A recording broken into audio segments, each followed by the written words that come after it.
إن الحمد لله نحمده ونستعينه ونستغفره ونعوذ بالله من شرور أنفسنا وسيئات أعمالنا من يهده الله فلا مضل له ومن يضلل فلا هادي له وأشهد أن لا إله إلا الله وحده لا شريك له وأشهد أن محمدا عبده ورسوله صلى الله عليه وسلم وعلى آله وصحبه وسلم. Amma baad amatenda marungi era nga majjuvu ga Allah tumusaba asookusaasira n'emirembe ku mubaka Muhammad sallallahu alayhi wasallam. Naam, tukyagenda maaso n'omusomo gwaffe aljamu bayina salatayn wa ahkamu salati almusafir, okugatta essala wamu n'amateeka essala y'olugendo. Olwaleero tugenda ku kitundu kyaffe eky'ekumi. Musomo guno twakagutambulako ebitundu 10 era nga nkakasa nti abo bonna abadde batambula naffe balina ekyenjawulo kye bafunye ku musomo guno. Olwaleero ogumu ku mutwe gwe tugenda okutambulira guyitibwa okwolekera ekibula oba okwolekera kibula nga oli mutambuze.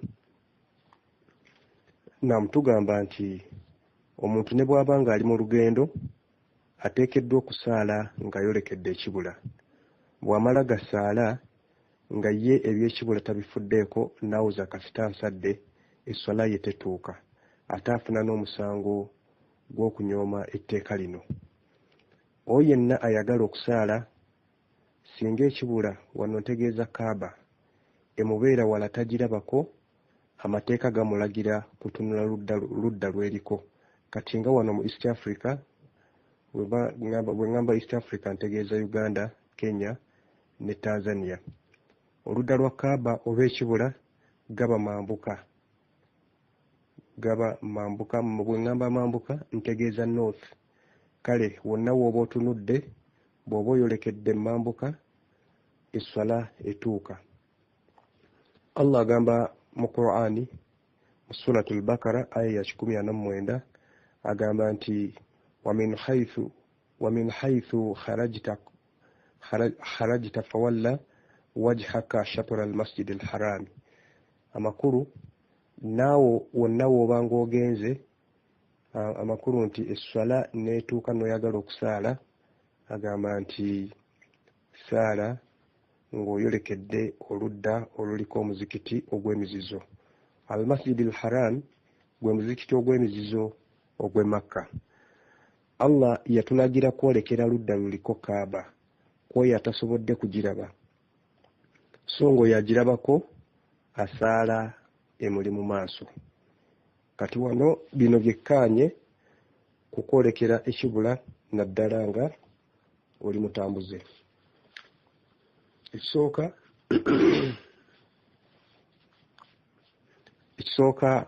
bw'otuuka mu kitundu nga tomanyi kibula gye kiri, sooka obuuze.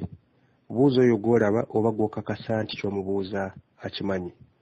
Ekyokubiri, bw'akubula sooka ogezeeko mu ngeri yonna esoboka okulaga ekibula. Abantu bakozesa kampasi, abalala basinziira ku ntambula ya njuba oba mwezi. Kino kyabakugu si kya bonna. Abalala balabira ku nzimba ya mizikiti gy'ekitundu ekyo. Bwe balaba akayumba akasoolobako mu maaso gw'omuzikiti akayitibwa mihrab, abamu mu ngeri y'ensobi bakayita mimbari, ekyo nakyo kiyamba. Ekyokusatu, ebyo byonna bwe bigaana asaale okusinziira ku ye kyalaba nga kye kituufu. Essala bweggwa ne yeesanga nga gye yatunudde si we wabadde ekibula, essala tagiddamu.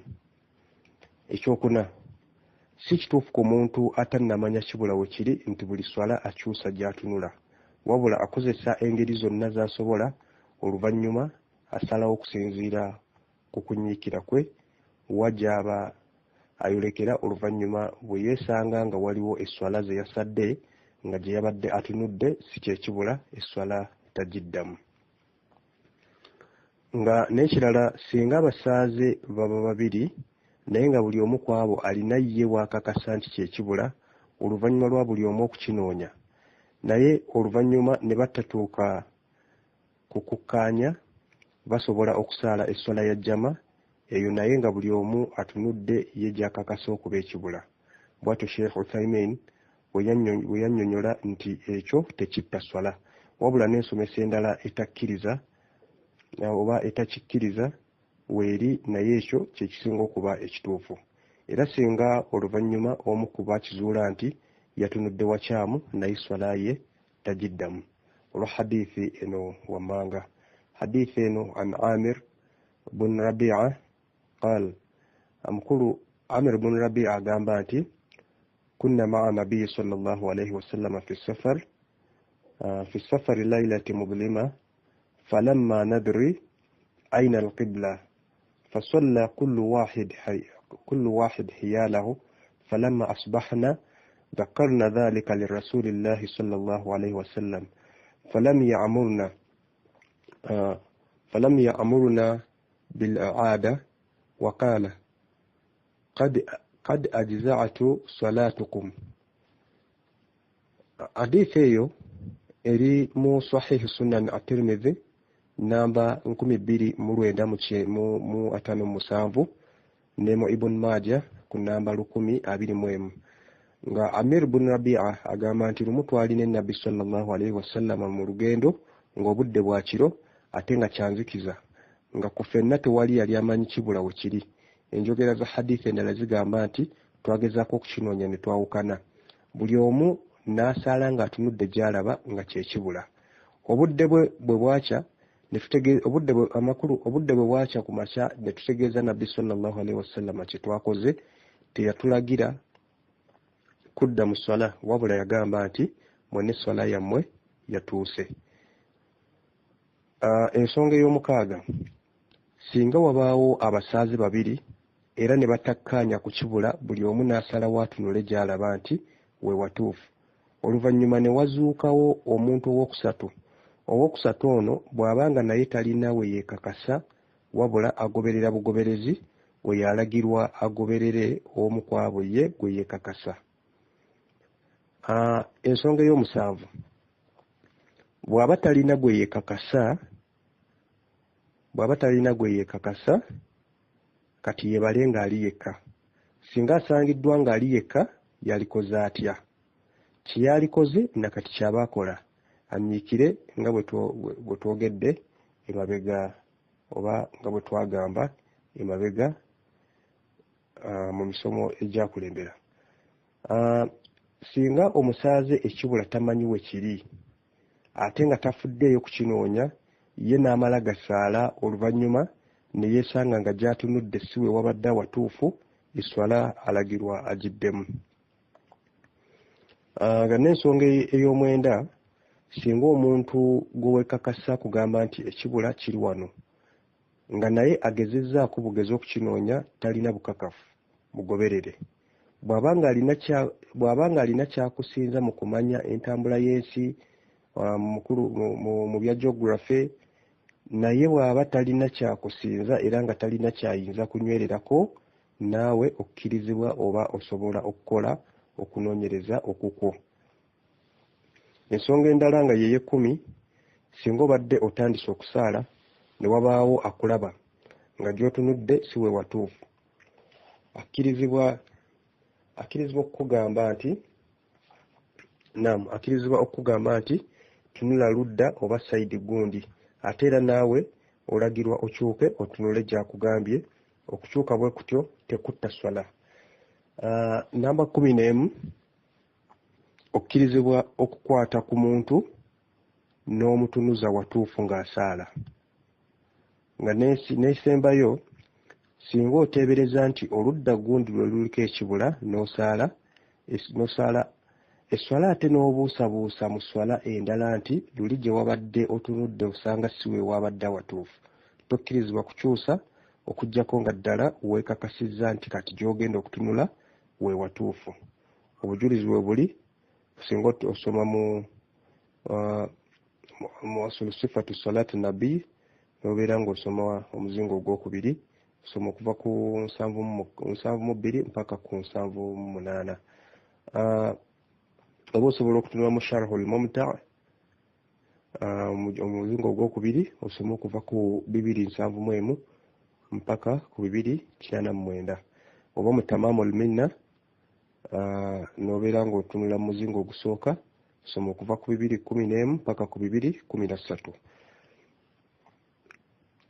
Tubadde tugamba nti wano waliwo ekibuuzo nti omuntu asonyiyibwa ddi obutatunula mu kibula. Omuntu asonyiyibwa ddi obutatunula mu kibula. Okwanukula wabillahi tawfiq wal ilmu inda Allah.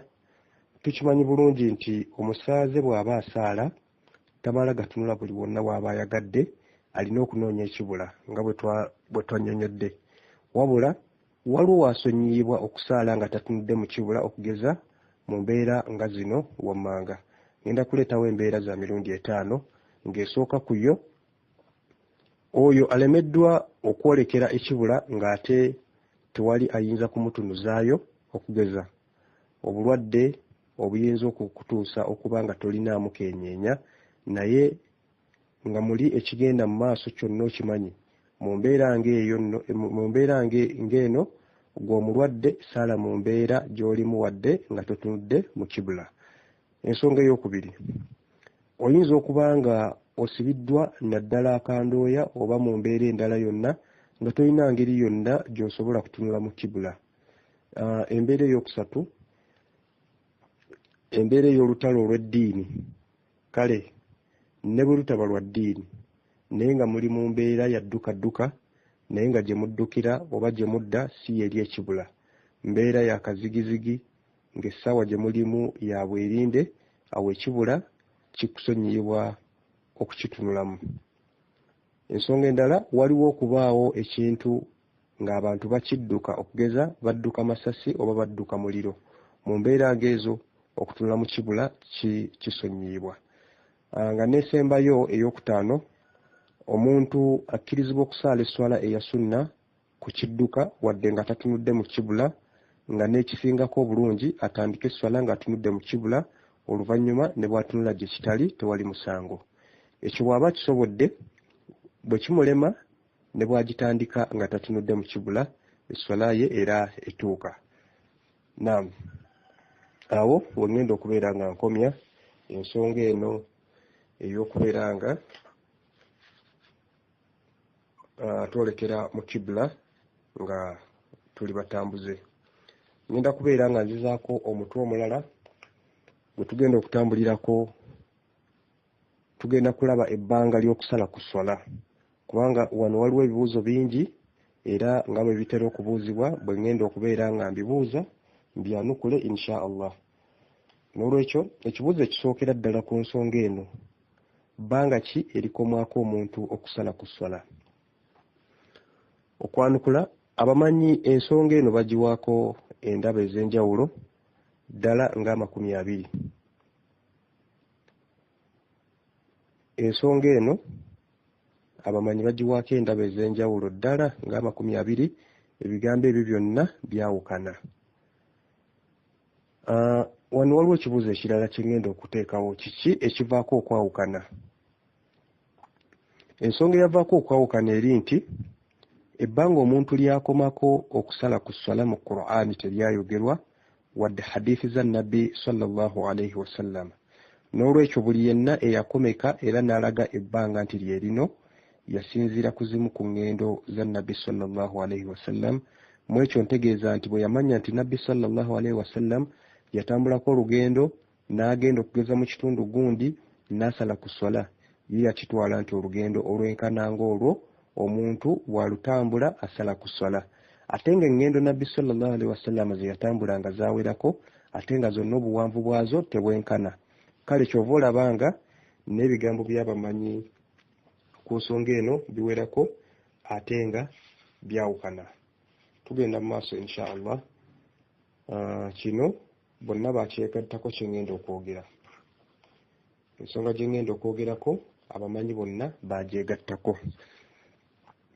Omumanyi ayitibwa Ibn al-Qayyim rahimahullahu ta'ala yagamba nti abamanyi abana be bano Abu Hanifa, Ahmad ne Malik bassa kimu okuggyako Shafi ne bagamba nti omutambuze yenna bw'abanga alinako wayimiriddeko ng'alinawo obwetaavu amakulu bw'aba alinawo obwetaavu bw'ayagala okumala era ng'obudde bwonna agamba nti leero oba enkya ŋŋenda, oyo wa ddembe okusala ku swala okutuusa ng'ekimuyimirizza kiwedde, okutuusa ebigambo ebyo gye bikoma. Omumanyi ayitibwa Ibnul Munzir yagamba nti abamanyi bassa kimu ne bagamba nti omutambuze wa ddembe okusala ku swala ebbanga ly'amala nga tannafuuka mutuuze mu kitundu ekyo newankubadde nga wano wabadde ayimiriddeko amazeewo myaka. Ebigambo ebyo bisange mu Zadul Mi'ad soma omuzingo ogwokusatu namba 14. Abamanyi bano ku bujulizi bwe beesembesa buva mu hadiisi eno wammanga an Ibn Umar annahu qaama بأذربيجان 6 أشهر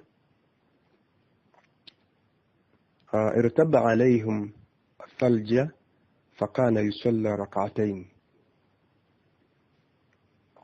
ebigambo bino oba hadiisi eno njijjemu Irwa al-Galil namba 577 nga Ibn Umar agamba nti omuzira gw'abasibira mu kitundu kye akiyise Azerbaijan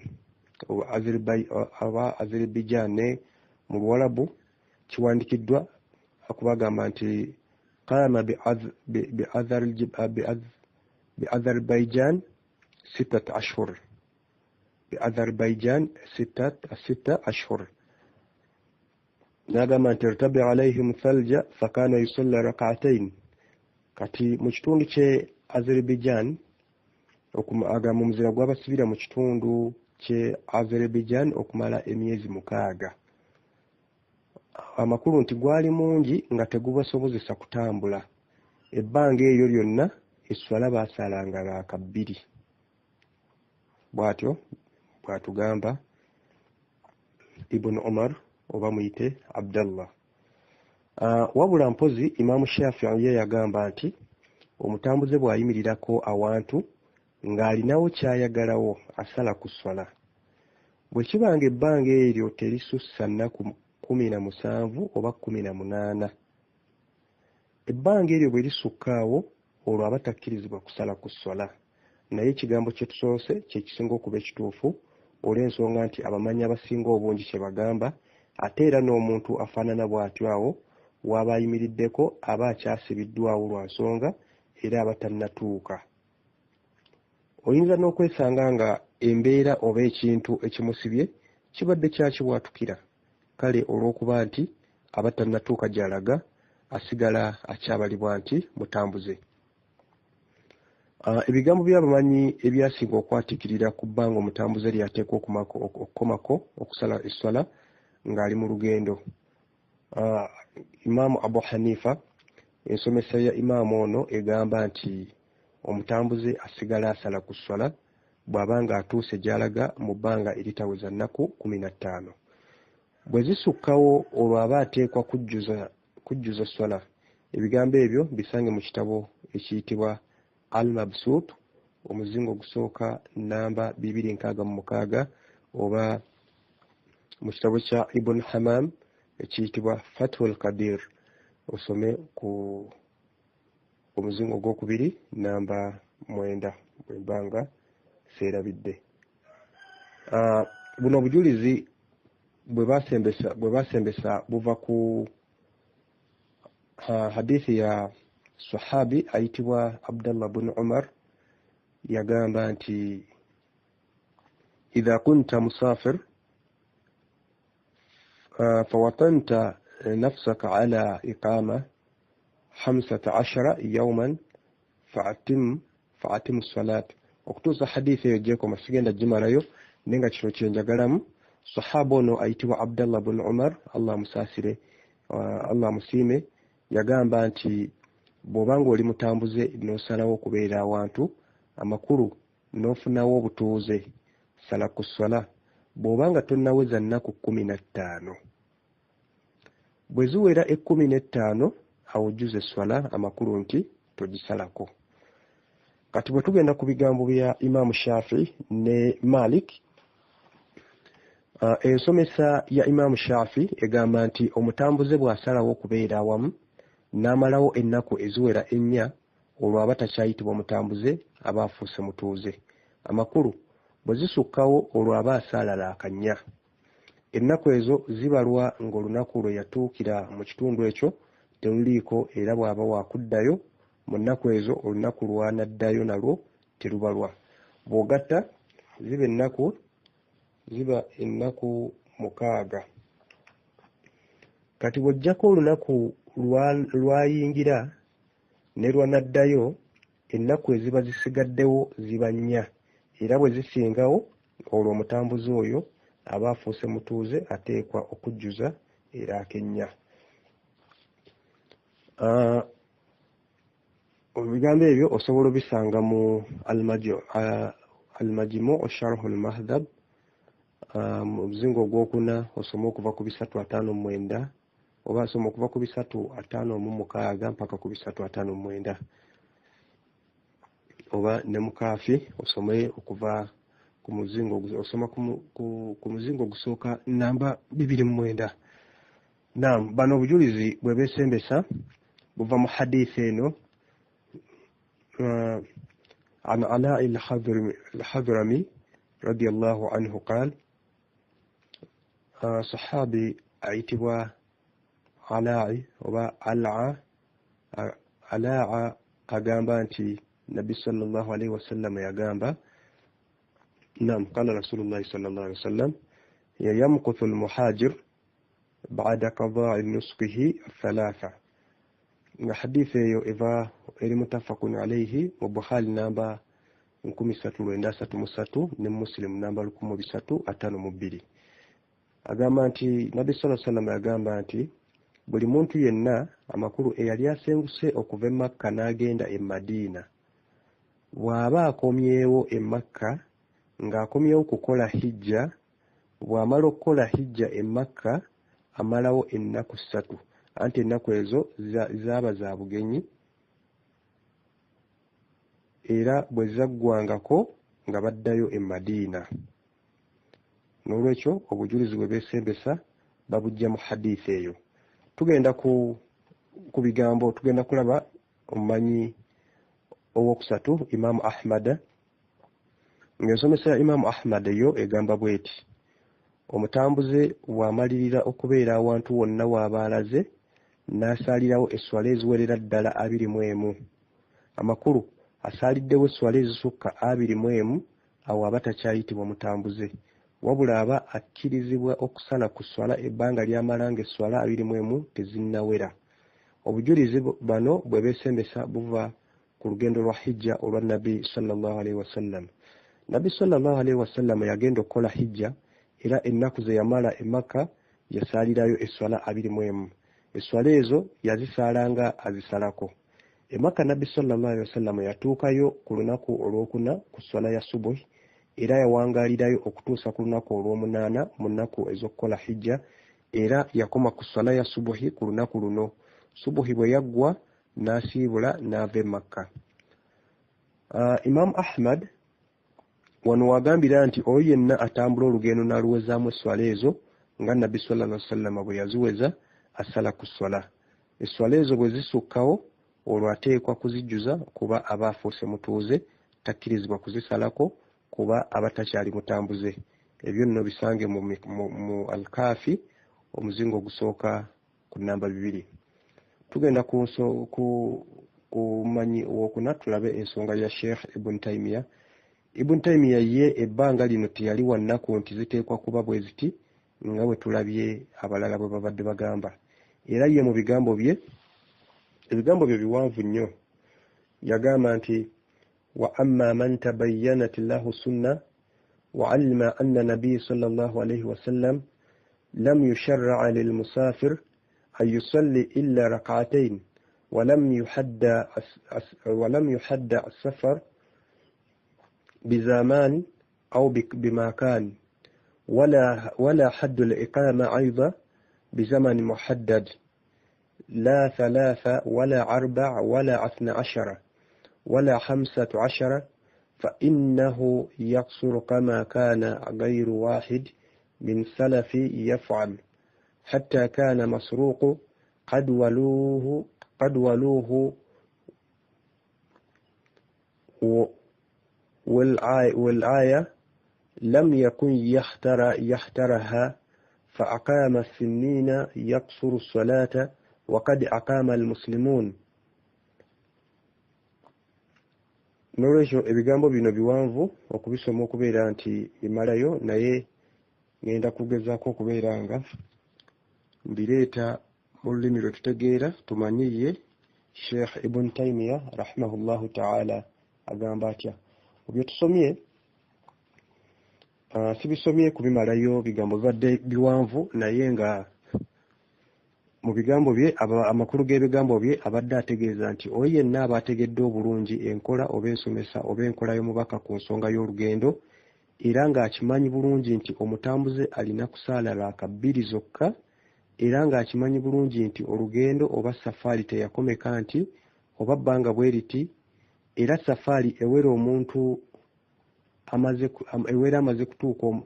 amaze kutuuka mu kifo gundi, era n'okukimanya akimanyi bulungi nti olugendo terwakomekwa ku muntu ateekwa kulumala mu bbanga gundi, kwegamba nti teziba nnaku 3 oba 4 oba 11 wadde 13 omuntu oyo akkirizibwa okusala ku swala nga baganda baffe abatusooka atali omu bwe baakolanga.